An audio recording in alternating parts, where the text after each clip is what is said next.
Hello everyone. ඉතින් ඔයාලා හැම කෙනෙක්ම මේ අද වීඩියෝ එකට ආදරෙන් පිළිගන්නවා. ඉතින් මේක වීඩියෝ සීරීස් එකක්. ඉතින් මම මේකෙදි කතා කරන්න යන්නේ මේ beverage classification කියන topic එක. ඉතින් මේක interesting topic එකක්. Especially අපි වගේ food and beverage industry එකේ වැඩ කරන අය, hotel industry එකේ වැඩ කරන අය දැනගන්න ඕන topic එකක් තමයි beverage knowledge කියලා කියන්නේ. ඉතින් අපි මේ වීඩියෝ එකේදී ප්‍රධාන වශයෙන් කතා කරන්නේ අපි දන්නවා beverage ගත්තාම non alcoholic සහ alcoholic කියලා ප්‍රධාන categories දෙකක් තියෙනවා. ඒතකොට අද වීඩියෝ එකේදී අපි කතා කරන්න යන්නේ මේ non alcoholic beverage category එක ගැන. ඒතකොට non alcoholic එක ප්‍රධාන වශයෙන් ගත්තාම sub categories තුනකට වෙනවා. ඒවා තමයි stimulating drinks, refreshing drinks සහ nourishing drinks කියලා කියන්නේ. ඉතින් අපි බලමු මොනවද මේ stimulating drinks කියලා කියන්නේ. Stimulating drinks ගත්තාම ප්‍රධාන වශයෙන් තියෙනවා tea, coffee සහ energy drinks. ඉතින් මේවාදී වෙන්නේ මේ වගේ තියෙනවා caffeine content එකක් තියෙනවා මේ හැම drink එකකම. එතකොට අපි ගොඩක් වෙලාවට අපේ energy එක boost වෙනවා, අපේ mood එක boost වෙන බොන drinks තමයි අපි දන්නවා coffee එකක් එහෙම සාමාන්‍යයෙන් බොන්නේ නිදිමත ගතිය තියෙනවා නම් පොඩක් මේ වෙලා එන්න refresh වෙලා එන්න වගේ බොන දේවල් තමයි. ඒ වගේම energy drink එහෙම අපි බීපුවම අපි දන්නවා අපිට මාර energy එකක් තියෙනවා. ඉතින් ඒකේ වෙන reaction එක තමයි මේ වගේ තියෙන මේ caffeine levels අපේ blood level එක රියක්ට් වෙන එක. ඉතින් ඔකට කියන්නේ මේ blood circulation එක වැඩි වෙනවා. ඉතින් ගොඩක් වෙලාවට coffee එහෙම බීපුවම අපි දන්නවා ඒක අපිට තියෙනවා සමහරවිට නිදා ගන්න බෑ. ඒ වගේ දේවල් තියෙනවා. ඉතින් අපි බලමු මේ කොෆි වර්ග ගත්තාම මම ගොඩක් ඩීටේල් යන්නේ නැහැ කොහොමද කොෆි හදන්නේ මොකද්ද වෙන්නේ කියලා. සාමාන්‍යයෙන් කොෆි වර්ග දෙකක් තියෙනවා රොබුස්ටා සහ අරබිකා කියලා. ඒ වගේ ඒකේ තියෙන ෆ්ලේවර්ස් වෙනස්. ඉතින් කොෆි වර්ග ගත්තාම එස්ප්‍රෙසෝ, මකියාතෝ, කැපිචිනෝ, කැෆේ ලාතේ, ඇමරිකානෝ ඒ වගේ ගොඩක් තියෙනවා. ඉතින් මේ හැම එකකම තියෙනවා මේ කැෆීන් කන්ටෙන්ට් එක. ඒ වගේම තියෙනවා ඩීකැෆ් කොෆි කියලා. ඒකෙදි වෙන්නේ මේ කොෆි ඩීකැෆිනේට් කරලා තියෙන. ඒ කියන්නේ කැෆීන් ලෙවල් ගොඩක් අඩු හෝ නැත්තරම නැති කරලා තියෙන්නේ. බොහෝ දුරට පොඩි ප්‍රමාණයක් තියෙනවා. ඉතින් එහෙම ඊට පස්සේ ටී ගත්තාම අපි දන්නවා ටී වර්ග ගොඩාක් තියෙනවා මේ ලෝකේ. ඉතින් ප්‍රධාන වශයෙන් ගත්තාම බ්ලැක් ටී, ග්‍රීන් ටී සහ ඌලොං ටී කියලා ගන්න පුළුවන්. බ්ලැක් ටී කියලා කියන්නේ මේක fully oxidized ස්ටයිල් එකක්. එතකොට ඒක තමයි මේකේ ගොඩක් ෆ්ලේවර්ස් වැඩි, ගොඩක් ටනින් එහෙම වැඩි. අපි දන්නවා මේ අපි කහට කියලා කියන්නේ ඕක තමයි.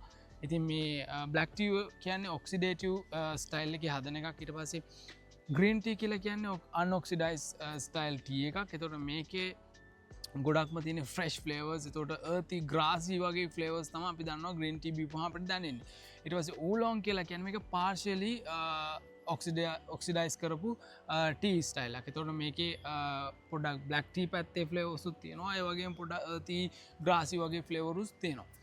ඊට පස්සේ එනර්ජි ඩ්‍රින්ක්ස් ගත්තාම අපි දන්නවා රෙඩ් බුල් ඒ වගේ මන්ස්ටර් වගේ ඒ වගේ එනර්ජි ඩ්‍රින්ක්ස්. මේකේ ප්‍රධාන වශයෙන් තියෙන මේවා ගොඩක් වෙලාවට කාබන් ඩයොක්සයිඩ් තියෙන, ඒ වගේම තමයි මේ කැෆීන් ලෙවල්ස් තියෙන, මේකේ ගොඩ නියුට්‍රියන්ට්ස් තියෙන ඩ්‍රින්ක් එක. ඉතින් ඔය තුන තමයි ප්‍රධාන වශයෙන් ස්ටිමියුලේටින් ඩ්‍රින්ක්ස් වල තියෙන්නේ. ඊට පස්සේ අපි බලමු මේ nourishing drinks කියන්නේ මොනවද කියලා. ඉතින් nourishing drinks කියුවාම මේ හැම drink එකකම තියෙනවා nutrients. ඒ වගේම essential nutrients අපේ body එකට අවශ්‍යයි. ඉතින් අපි ගත්තාම ගොඩක් වෙලාවට fruit juices, ඊට පස්සේ vitamins, ඊට පස්සේ carbohydrates, proteins ඒ වගේ ගොඩක් දේවල් තියෙන micronutrients තියෙන drinks තමයි මේ nourishing drinks category එකට වැටෙන්නේ. ඉතින් අපි ගොඩක් වෙලාවට ගත්තාම මිල්ක් ෂේක් එකක් ගත්තාම ඒක මිල්ක් වලින් හදාන. ඒතකොට මිල්ක් වල තියෙන ප්‍රෝටීන්, ෆැට් ඒ වගේ හැම දෙයක්ම. ඊට පස්සේ ෆෘට් ජූස් එකක් ගත්තාම ඒ වගේ නැචරලි තියෙන විටමින්ස් වගේ ගොඩක් දේවල් තියෙනවා. ඉතින් ඒ හැම ඩ්‍රින්ක් එකම වැටෙන්නේ මේ nourishing drink කියන කැටගරි එකට. ඊට පස්සේ අපි යමු මේ refreshing drinks කියන කැටගරි එකට. ඉතින් ඒකෙදි ප්‍රධාන වශයෙන්ම වෙන්නේ මොකක්ද? අපි නිතරම අපේ තිබහට වගේ බොන දෙයක්. ඉතින් ඕකේ වතුර තමයි ප්‍රධානම දේ.